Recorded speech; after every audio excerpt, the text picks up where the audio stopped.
we're going to do two things today. And if you're joining for the first time in watercolor or need a refresher, I'm going to go over it.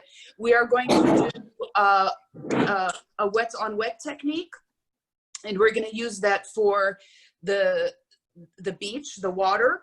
So it's going to have kind of a faraway, kind of different effect. And then we're going to use, you know, wet paint on dry paper for the rest, because you want a little bit more structure, especially with the door. I'm going to show you how to create the illusion of straight lines. I don't want you to be concerned with having to get these lines completely straight. And actually, if you look at the side of the door where the plant is, you can see that, you know, it's kind of, there's little ridges. It's not completely straight. What you want to think about is you want to think about angles. Don't worry about having a line that has some curves in it, as long as you are maintaining the proper angle for your drawing. So this really doesn't have any perspective, since the door is kind of flat. I'm going to show you a couple things to do to kind of manipulate this and make it your own. So the first thing I want to talk about in terms of color, we looked at this really sharp blue and you think, you know, how am I going to get that color? So really, to get that bright blue, what we need is a cobalt blue, which if you've ever tried to buy that color, you know that it's very expensive. It's not always worth it. It's probably the most primary blue you can find, and it just has this certain coolness to it that you can't get from any other blue. It doesn't mean that we won't be able to achieve this, but we're going to do it by kind of tricking the eye and you know, creating shadows and ways to highlight the blue that we do have in our sets, to get that kind of that bright blue and contrasting it with the colors that are around it. So I don't have the cobalt blue. I've never, you know, decided to pay $30 for a teeny tube this big. I feel that I can do without it. And also it's a one note color. If you ever do get cobalt blue, or if you have it, you don't want to mix it with anything. It flattens immediately. It actually doesn't even really mix. It's like, it's such a pure pigment that it has to stand on its own. So that's just, you know, a little bit about the hype when it comes to that cobalt blue, but we're gonna create a beautiful blue ourselves. So what I did is I kind of just started doing a rough run over here just to show you, because this is probably going to be one of those paintings that we won't finish within our session. So just kind of showing you, you know, different things and how it can look. So I don't know if this is clear enough to kind of see some of the detail. This is going to be something fun to do, is just showing some detail. It's the kind of painting that you want to keep kind of light all throughout, but there's, you know, just key areas where you want to give some sharpness, and it will really give it a lot of depth. And like, you know, the corners of the door, the woodwork around the frame, and we always want to keep that scene in the back just kind of in the background and give it a different treatment, just to kind of give it that far away illusion. So let's start. So Melissa, if we can go to the other camera. Okay, so we're on at my canvas. No, that's not gonna work. Sorry, we're just for some reason having major lighting issues today.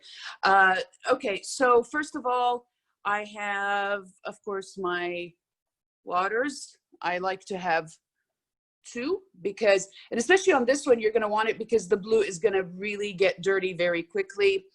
I have my watercolors, got my paper towel, and I do have a little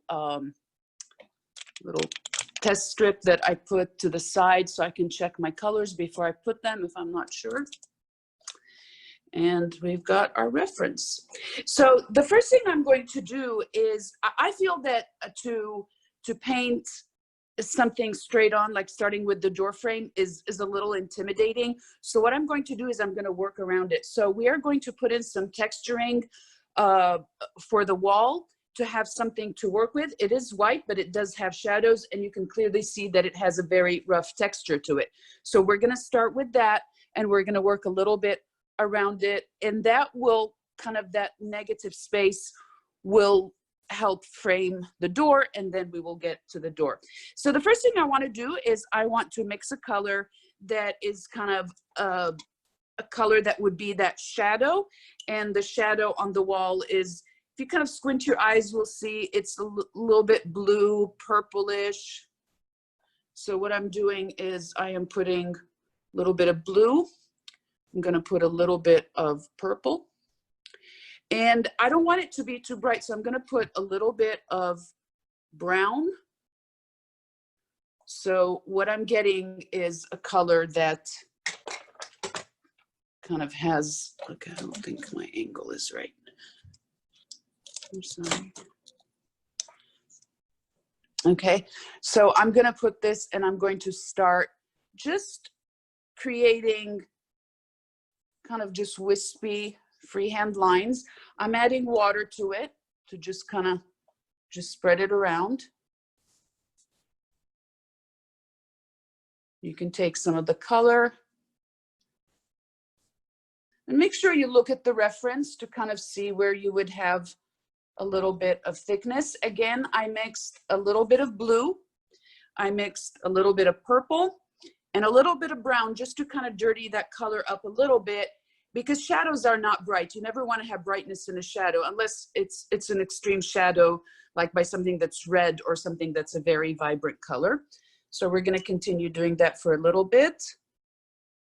A little bit of blue, a little bit of purple, and any blue for this step will do. Again, I'm just going kind of with just kind of, you know, just loose circular lines. You don't want a lot of definition. And I'm also using it to kind of just slightly outline where the door is going to be. It's a non-offensive color, so it's going to work well with whatever it's mixed in with. I'm going to go to the top.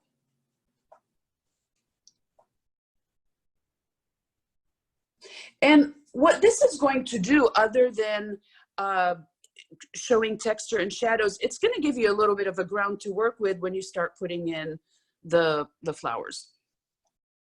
So where the flowers are going to be, I mean, they're kind of scattered, but they do have some clusters. I'm going to put a little bit more of that color that I did.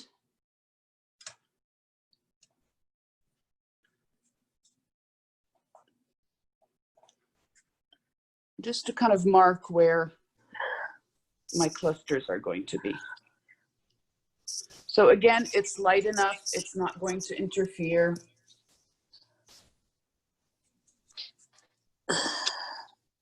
Okay, somebody's not muted, I think. Oh, no. Okay, so you can see that I'm starting to get the outline of my door. This is a good time to kind of check it and make sure that it's aligned, okay? And it's, I mean, it looks quite even. It's not, you know, you don't want it to be like terribly tilted or extremely crooked, but this is as straight as we need it for now. The next thing we're going to do, since we do have a little bit to work with, is we're gonna put in the door frame. So depending on what you have in your set, like I have these 3 blues in mine. This one looks like it has a lot of green in it. This one also is kind of muted. This one over here seems to be the brighter one, so I'm gonna start with that. So just try it. The blues, if you just have one blue, that's also fine. Okay, so that looks close enough. And again, I'm starting off light because I don't want to be stuck with the color if I don't have it in the right place. And when you're trying to make a straight line, don't attempt to do it all in one go unless you're working very quickly and it's a sketch. So just kind of just put it down, leave a little bit of space, try to have your eye follow it, and continue. Okay, so I'm going to take a little bit of water and I'm just going to pull it down. Okay, so what you're going to have is you're going to start having, you know, a straight line gradually. The most important thing though is that you have to constantly check it. When you put in the other pieces, check them against the first line that you put, check it against, your best bet is to use the side of your paper because you do know that that for sure is straight. So if they're parallel, then you're good. So again, the same thing. I'm just going to do a little line. I'm going to leave a little space. Okay. Take a little bit of water. And I'm putting the water because that way I'm kind of fixing them. Gives me a second chance to fix. So now that I put that, I'm checking over here. I have a little bit more confidence. So I'm just going to go a little bit darker. Okay. And again, just they don't have to just sweep the color down. Okay. And I'm going to put the bottom over here, but I'm just going to make it very light because that's kind of where the water is going to start. Okay.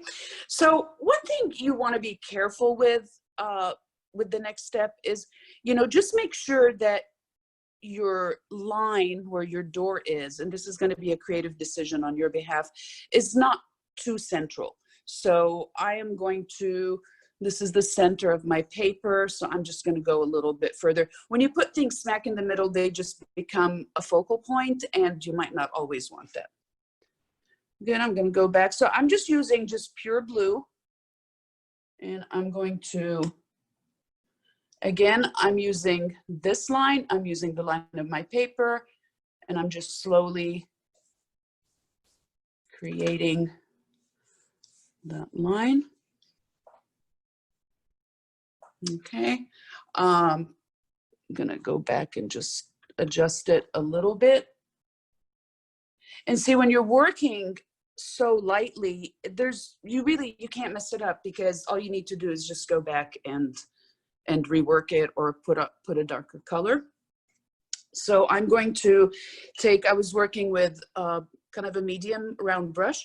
What I'm going to do next is I'm going to use a flat brush. The flat brush is the one that looks like it has a little pinch in it. Of course, I'm using a giant size because I'm working on a very large piece so you can see it.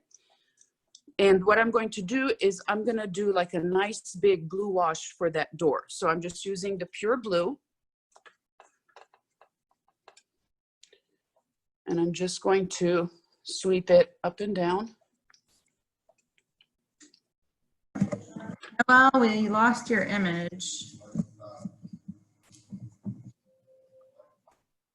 There we go. Okay.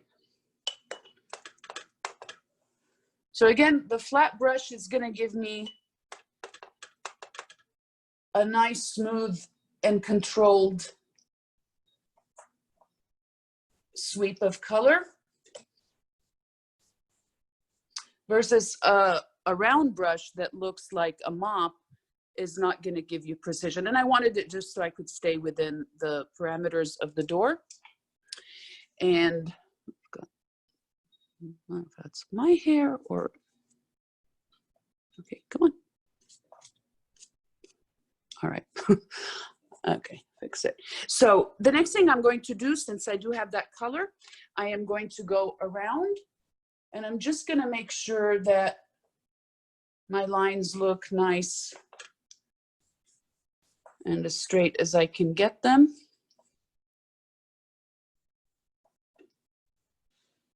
Okay. So I'm going to do the same thing over here with the little bit of blue that I see.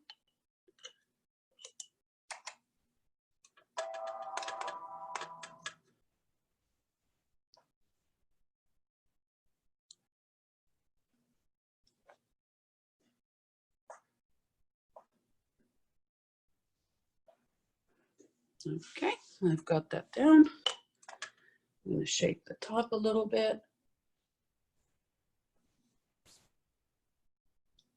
Okay, this is a good time to check it. If you're able to kind of just step back and check and see that, I should disable all this stuff, and check and make sure that nothing is skewed. Compare it to the side of your paper and see that it's parallel to it. The next thing we're going to do is we are going to do the scenery that's here, and that's where we're going to do the wet on wet, which means you're going to wet your paper first. So I'm going to take a big brush, and I'm going to do it section by section because it's so hot that everything is just going to dry right away. So I'm going to start with the sky, and this is kind of an opportunity to use a different blue if you have it. If you don't have a different blue, take that blue and just put a drop of orange in it. And the drop of orange will just give it just a slightly more muted color.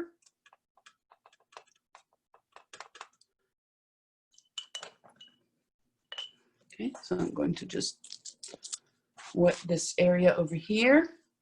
And that's going to have the sky and that little green hill. And I'm going to take the blue. And see, when you're working with wets on wet, the colors are, you know, they're going to kind of play around, and you're going to have a different effect than the rest of the painting. I'm going to take a little bit of green. And again, greens are one of those colors that need a lot of tempering because they're just, they kind of look artificial. So I'm going to take a little bit of green. I'm going to just put a touch of brown to it. Green and brown. And I'm going to put that in here. And when you wet your paper, make sure that it is wet enough to where, you know, you can see a glisten, you can see that it's wet, but it shouldn't have puddles. If it does, then you're going to get very splotchy colors. So since I do have that green that I just used, I am going to just put a little bit of it in here where the plant is going. And again, I'm just using a very kind of light, loose, almost squiggly technique. Whenever you have a color and you still have it on your palette, try to see where else you can use it. If you still have more, you can venture and put a little bit in other places. Okay, so again, we're going to go back to the beach. So the idea here is that you want to create all these different blues. So the one that is right after my little green hill is deep. It's very cool. So I'm going to add a drop of purple just to give it that depth. And it looks like it's, you know, the deeper end.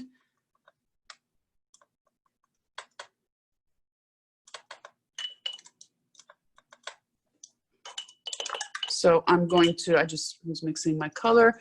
I'm going to wet this.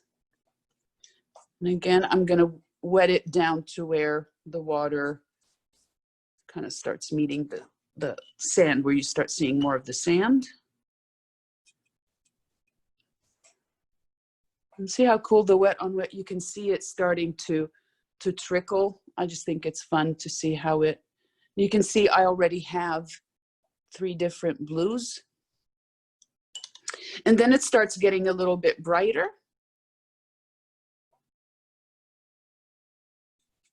And again, the wet on wet is really helping giving kind of that texture.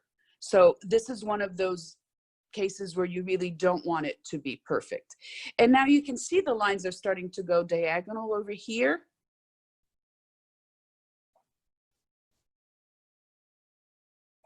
And then I don't know if you're seeing that, but it's kind of turning like into like a lavender color, and then you're getting some pinks in the sand. So that's going to be a great tie-in when we do the pink flowers on the bougainvillea. Okay, so I'm going to take a little bit of this very light purple. I'm going to put it in. I'm gonna wet my paper a little bit more here at the bottom because it already dried. I'm just gonna take a little bit of pink, just a little bit.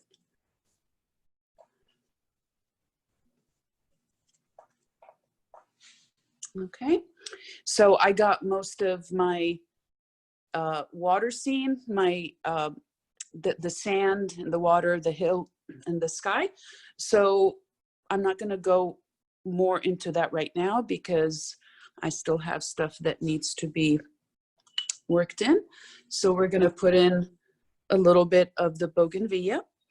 And the color is, it's an intense red, pink, orange. You're going to see all of those colors, but it's really important that you also have a really dark color.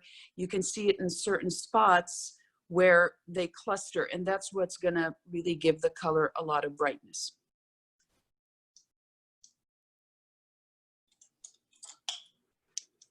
Okay, so I'm going to start with an orange red. Let's see. Okay. And if you don't have that, just red and orange. And what I'm going to do, you can see that, I mean, we know what they look like up close, but they're clustered. So what I'm going to do is I'm just going to create like just little patches. And when you do this, look at the picture so you can kind of see where they are.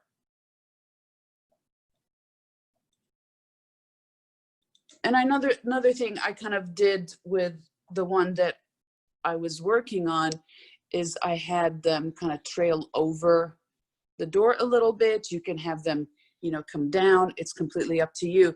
It's still light enough to where if we wanted to do that, we can do that. I can have some that maybe creep in here.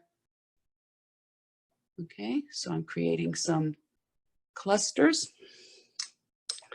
Now I'm starting with the brighter colors. I'm going to use a little bit of orange. And again, we're not doing them individually. Every once in a while, you can do one, you know, just individual, like it's kind of scattered out of place. And see, having that color that we put underneath is really helping give it a little bit of a ground.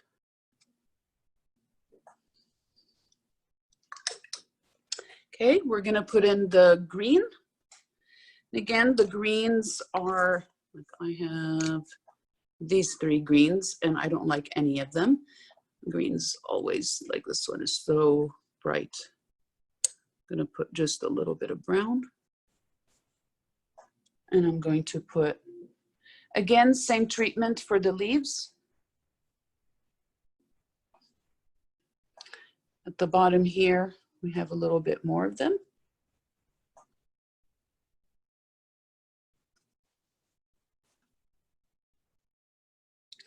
And, you know, always remember that you don't have to start showing detail right away. It's good to work in things as a group, and then you can start separating them little by putting in the darker colors, by showing one little detail of a leaf and go with that. So it's really important to always think big picture and then start working on the details. So I'd like to take a peek at what you're doing. If you would like to show me, can you unmute everybody? Okay, everyone should be unmuted. Okay. Am I unmuted? Okay. Okay, looks great. Pam? Oh, Christy, that looks lovely. Anybody else want to show me? Nuera? Very cool. Oh, Pina, that's great. Really good. And I don't know why some are not, some are, do they need to mute themselves? Or? I hit unmute all, but some. Okay, so everybody unmute yourself if you want to ask a question or say something. Jerry, can I see yours? No, not really, because I couldn't Okay. I couldn't get the picture, the image. Oh, I just started actually, so oh, okay, my internet, yeah. okay. Well, what I do, because I do have an internet issue in the studio, I usually just text the image to my phone, and well, I'll get you set up next time. Does anyone have any questions or any observations or anything? Raise your hand so I know. Yes, Mom. No, I was going to say I find it very, very difficult to get the color of the blue in the door. I only have one blue in my set, and I tried mixing, and I don't have a true purple, so I just can't get that color. I don't know how to get it. Can you lift up the box? Can I see the blue that you have? Well,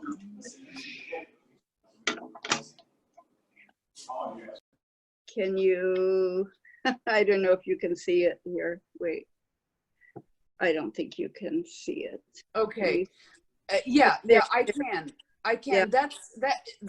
That seems to be a very dark blue. What I would do is I would use it very lightly. But blues are tricky because, you know, to get a really good blue, it has to be a very, very pure pigment. So you have to look at the blue that you have and think, is it too blue or is it too purple? And that way you can balance it out. Another thing you can do, it's gonna look brighter once you have everything around it and once we start doing the details in the door, because we're gonna do some really dark areas, so the blue is going to look a little bit brighter. Right. But the blue is problematic, even in really good sets. It is one of those colors that's hard to get, because it's a pure pigment. It's like the closest you can get to a primary color. Right. Yeah. Right. Yeah. Thank you. Anyone else? Anything? Okay. Well, let's continue. Okay, I'm gonna go ahead and mute everyone. Hang on, Noelle. Okay.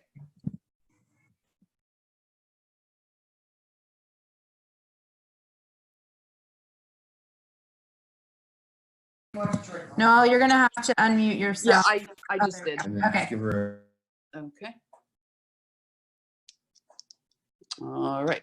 Okay, so what we're going to do now is we're going to start breaking down the door, and you're going to see what I'm talking about with the blue starting to stand out. I mean, you can see the blue I have is not terribly bright. It's actually a little bit brighter in person than it's showing on camera.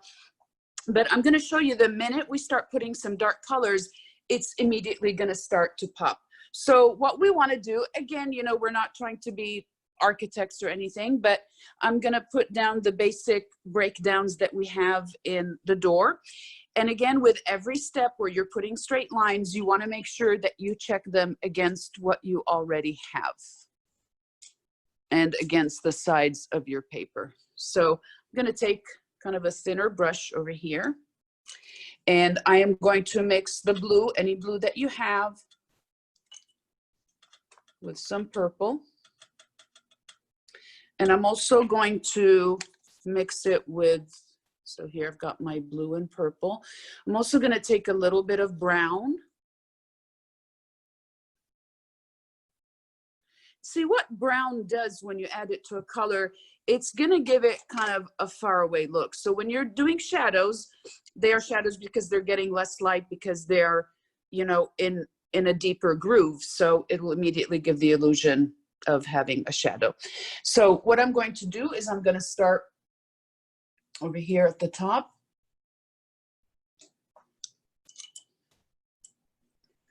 And I just took a little bit of water just to kind of just thin it out a little bit. Okay. So the next thing I'm going to do is I'm going to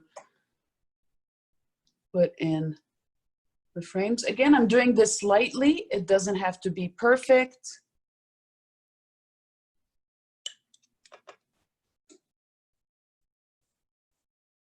I've got my first box. There's a little bit of space. And again, you know, they don't have to be, you know, exactly distanced the way they are in the photo, as long as they kind of are making sense overall in the picture.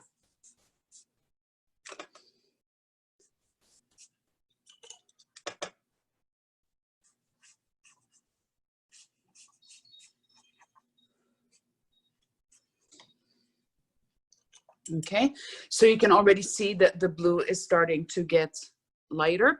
I'm going to put in some of the shadows that we have over here.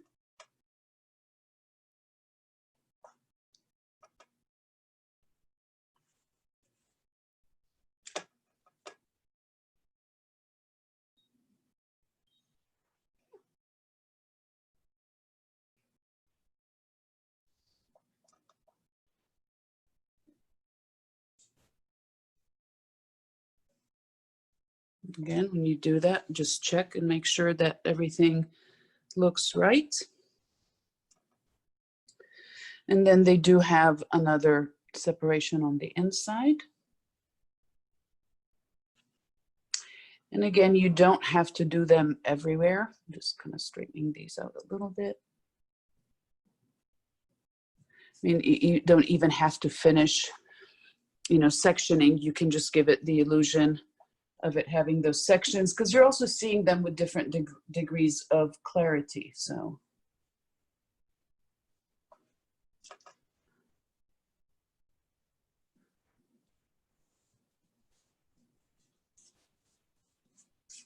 Noel, what color are you using for the details? it's blue with a little bit of purple and a little bit of brown. Okay, and since I have that color, what I'm going to do is I'm going to start using a little bit of it in my plan.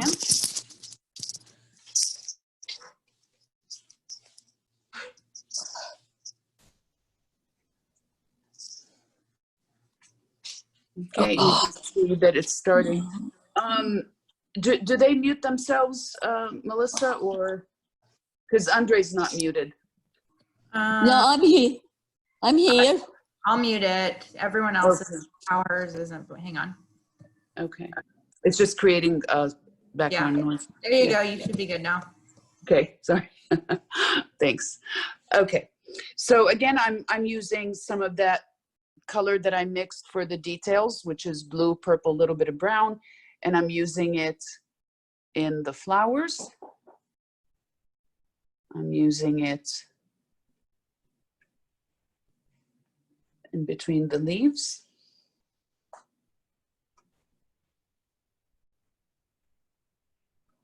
And then there's some areas that are quite dark. Again, just going to go back.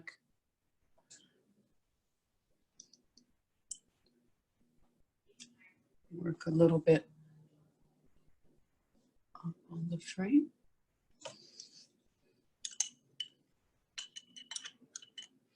Okay, so now we're going to work a little bit on the flowers.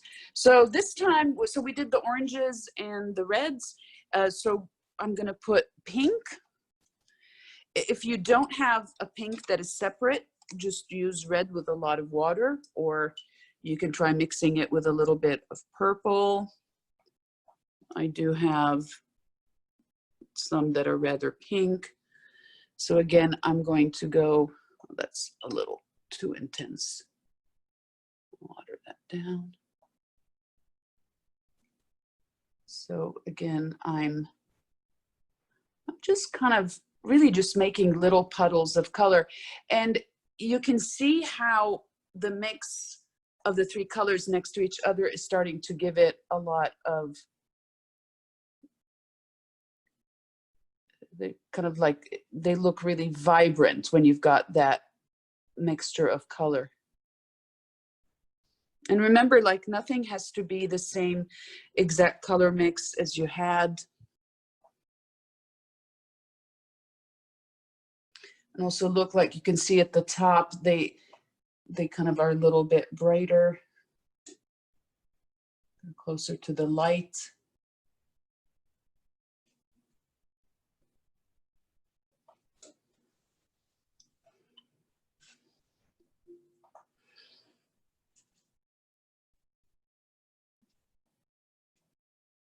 So you can see I'm really working on them more as mass and less as individual stems.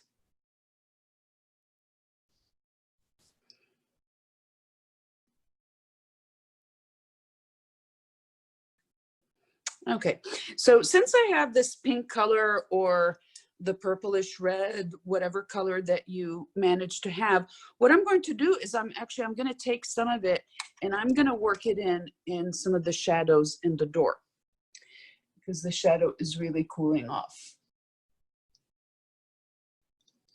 So I'm going to put it there and I'm going to add a little bit of blue back into it.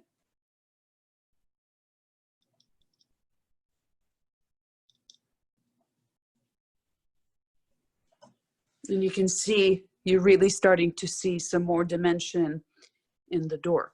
Again, going back to that pink.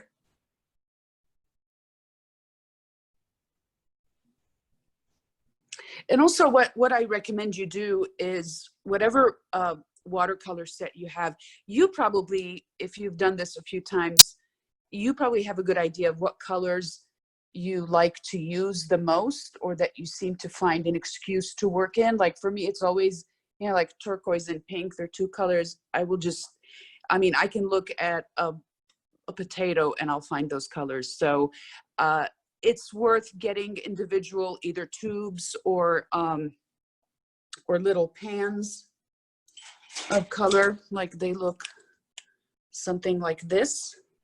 That's a pan, and you can buy the same brand as your paints, or if it's just an individual, it's wrapped, it's little, and you can just put it in your set. And there's also empty containers that you can buy on Amazon, and you can start building your own set. And then this is the tube, which I don't use often, but this is one of my favorite colors. That's the Opera Rose that I have not used yet, but it's a great color to have. And the way you know what colors you are using a lot, you just take a look at your watercolors and you see the ones that are starting to get worn down. Again, I'm putting in shadows.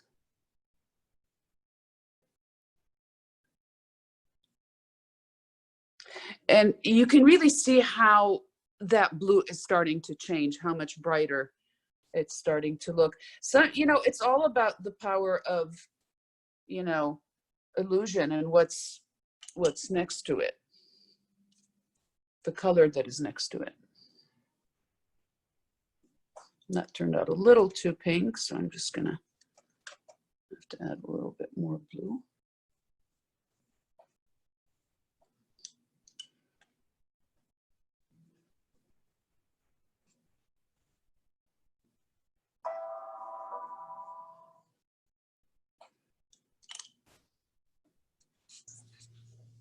Noel, can you hear me? Yes, yes.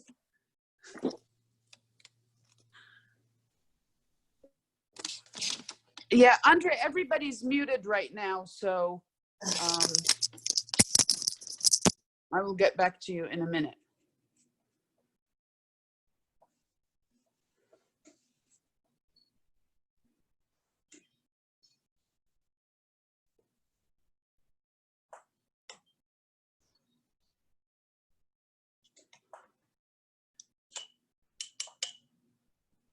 Okay, I'm going to work a little bit on the details in the water over here. And again, if you still have that pink, that's a great color to start putting in a little bit. And then to give kind of that, you know, that foamy effect over here, I'm going to use a little bit of blue with some green to get a blue green. And I'm just going to do like kind of like a squiggle effect. And when you do these effects, like there's swirls or squiggles or dotting, you know, make sure that while you do them, you do look at the subject, because the direction of where they go makes all the difference. Because if you do them too randomly, they will look like a pattern and they will look off.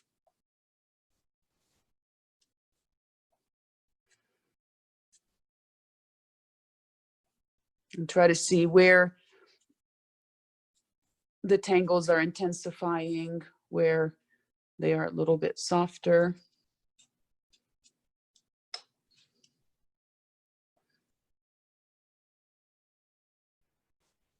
And the one color that I probably have not used throughout this painting has been yellow.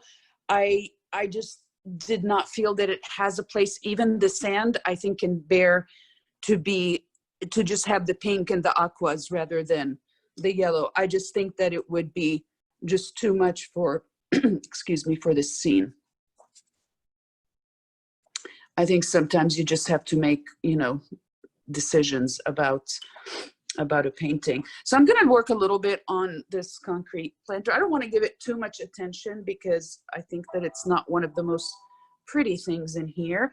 So I'm going to take a little bit of blue and a little bit of brown, and I'm going to go back to that initial color that I used for the shadows, just a little bit stronger.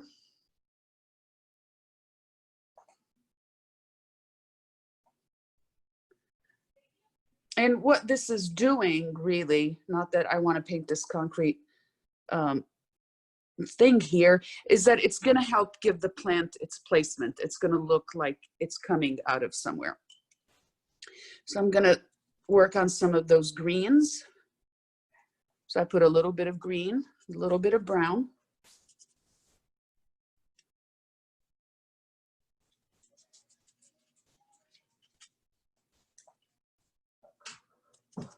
Hey, Seiki.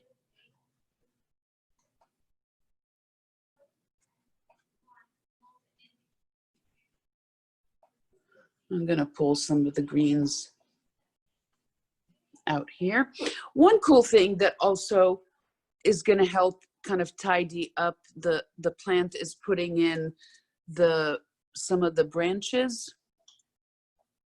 So I'm going to use a really thin brush for that. And I'm going to create a really, really dark color. I don't want it to be black because I think it's too soon to use black because I'm not finalizing the picture. And again, you know, just emphasizing the thing with black is that if you are going to use it with caution, use it only in key areas, because if you get it on anything else, your colors are going to turn gray. So I'm going to almost do like a burgundy color, because to me, that's kind of the color that those branches seem to be. So I always try to use what I already have. So I'm just going to take a dark red or just a red. I'm going to add it to the blue over here. So you can see I'm getting kind of a burgundy color. And I can't emphasize enough, color mixing is truly something that will come with practice.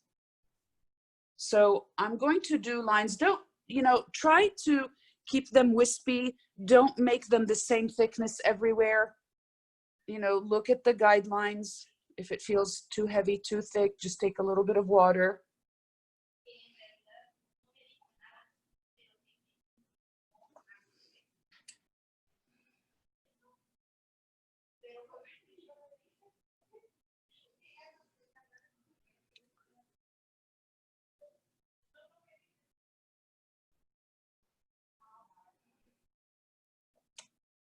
So I'm going to take that same color and I'm going to go in between some of the blooms. And you can see how it's starting to highlight them. So again, as usual, whenever I have a color, I want to try to use it in other places. And I'm going to use it over here at the side a little bit, where you can see the wall kind of is not totally steady. Look at how much depth that gave it, just using that little bit of burgundy. I'm going to use it in another area so you can see.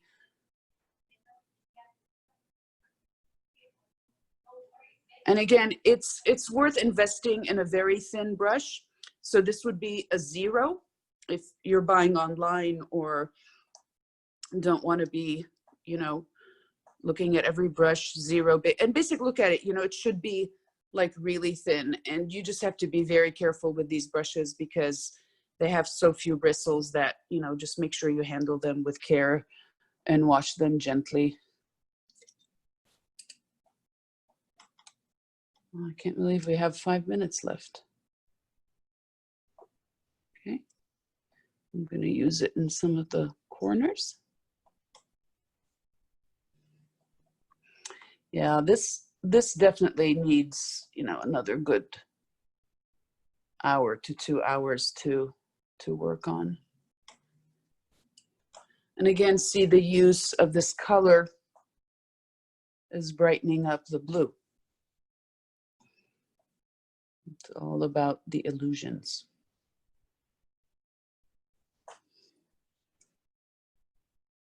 Okay.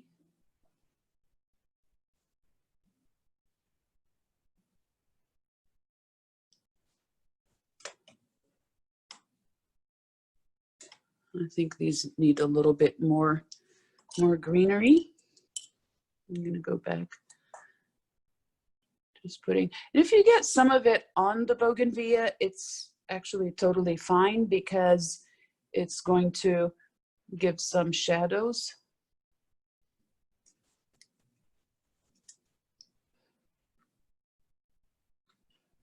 You know, and mix your greens, have light greens, dark greens.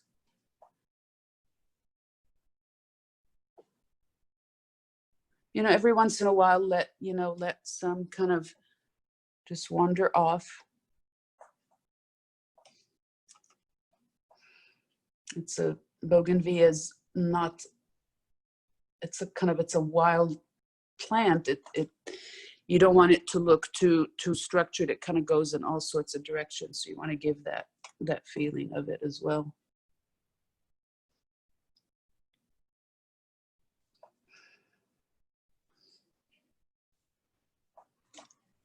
Okay.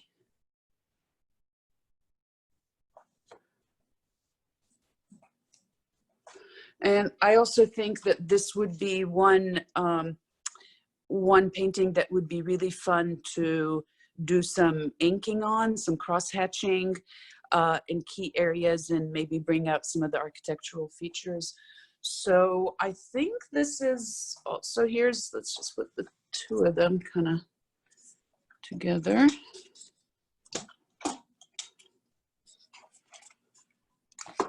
I did have a lot more time on the one at the bottom, but it's the same colors that we used, but they're layered a little bit more. And actually now looking at both of them, I kind of like the way this looks over here, and I would not work this anymore. I just think it really works for the subject to kind of have it far away like that. So we have like 3 minutes, so I'm gonna see what everyone has done. If you have any questions, you can unmute yourself. I tried unmuting everyone, but if you're still muted, you'll just need to unmute yourself.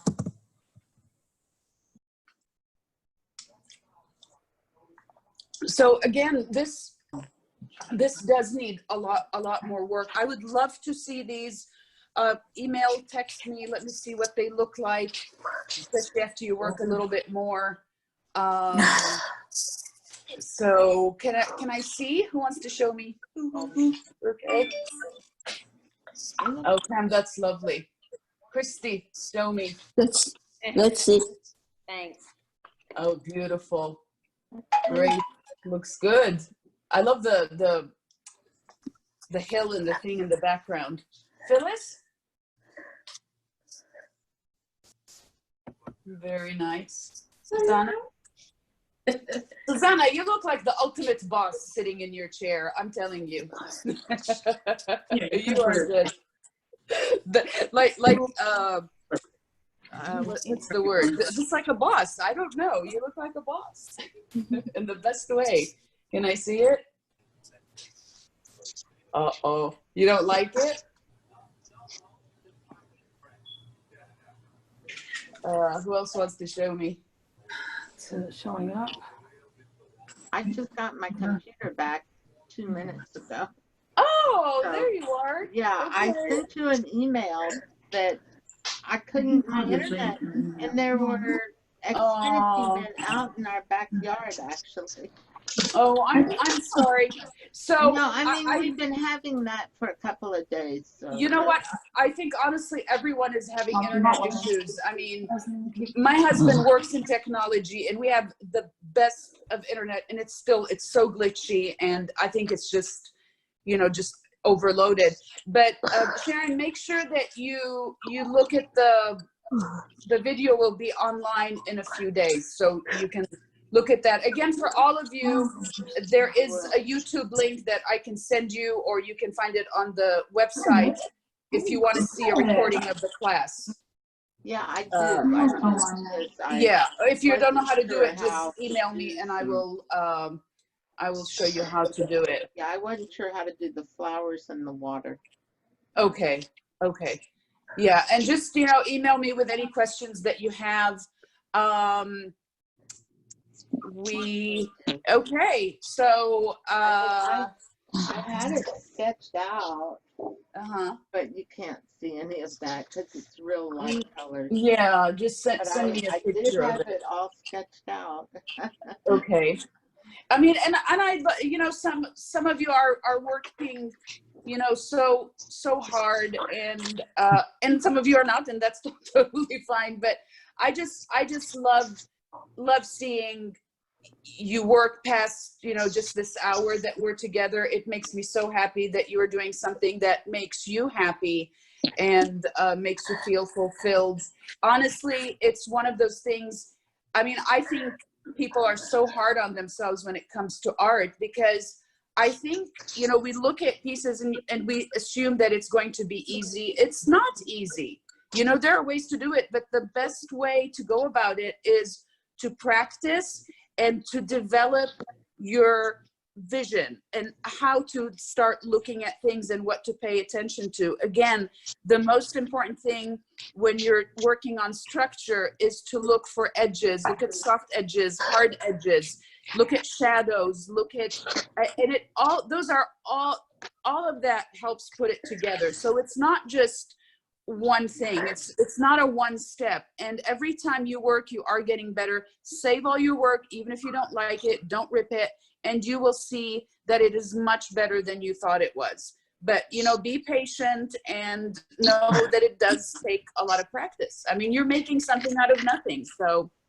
So again, yeah, this painting needs a little bit more, a lot more time, but I thought it would be fun to kind of visit Greece for an hour, and we're gonna try to do other like beautiful places. I think that's kind of the theme I want to go with. I think we all just need to see beautiful things and just kind of connect with that. So I miss all of you so much. Sounds great. And I see Susanna's.